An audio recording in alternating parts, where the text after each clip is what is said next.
अस्सलाम वालेकुम दोस्तों, मैं हूं हैदर अली और मेरे चैनल पे आपको खुशामदीद। सबसे पहले आपसे गुजारिश है कि अगर आपने मेरे चैनल को सब्सक्राइब नहीं किया तो बराए मेहरबानी मेरे चैनल को सब्सक्राइब करें और बेल आइकन पे ज़रूर क्लिक कीजिएगा ताकि मेरी आने वाली हर नई वीडियो का नोटिफिकेशन आपको मिल सके। आजकल एक सवाल गर्दिश कर रहा था कि जो हरूब वाले हैं वो पाकिस्तान कैसे जा सकते हैं, उनका वापसी पाकिस्तान कैसे होगी, उसका तरीक़ाकार क्या है। तो मैंने सोचा वो आपको वाज़िया कर दूं कि उसका तरीक़ाकार ये है कि आपको अगर आपका हरूफ लगा हुआ है और 20 दिन से कम हुए हैं तो आपको कफ़ील से रब्ता करना पड़ेगा। 20 दिन से अगर कम है तो आपका कफ़ील आपका हरूफ हटा सकता है बग़ैर किसी जुर्माने के, आपको जुर्माना अदा नहीं करना होगा।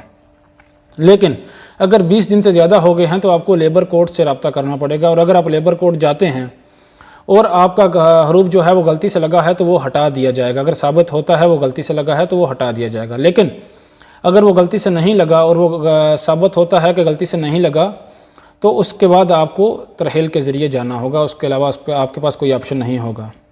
लेकिन इसके अलावा एक और सवाल ये है कि अगर जिसका हरूफ लगा हुआ है और 20 दिन से ज़्यादा हो गए हैं तो उसके लिए क्या तरीक़ाकार है और वो बहुत ज़्यादा बीमार है। अगर आप बहुत ज़्यादा बीमार हैं और आपका हरूफ लगा हुआ है और 20 दिन से ज़्यादा हो गए हैं तो उसका क्या तरीक़ाकार है।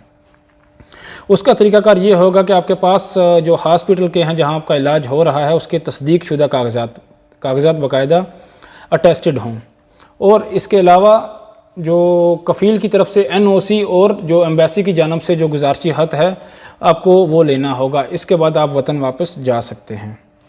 तो उम्मीद है आपको वीडियो की पूरी समझ आ गई होगी उसका तरीक़ाकार क्या है। तो वीडियो अच्छी लगी हो तो वीडियो को लाइक कीजिएगा, शेयर कीजिएगा और मेरे चैनल को ज़रूर सब्सक्राइब करें और बेल आइकन पर ज़रूर क्लिक कीजिएगा ताकि मेरी आने वाली हर नई वीडियो का नोटिफिकेशन आपको मिल सके। अल्लाह हाफ़िज़।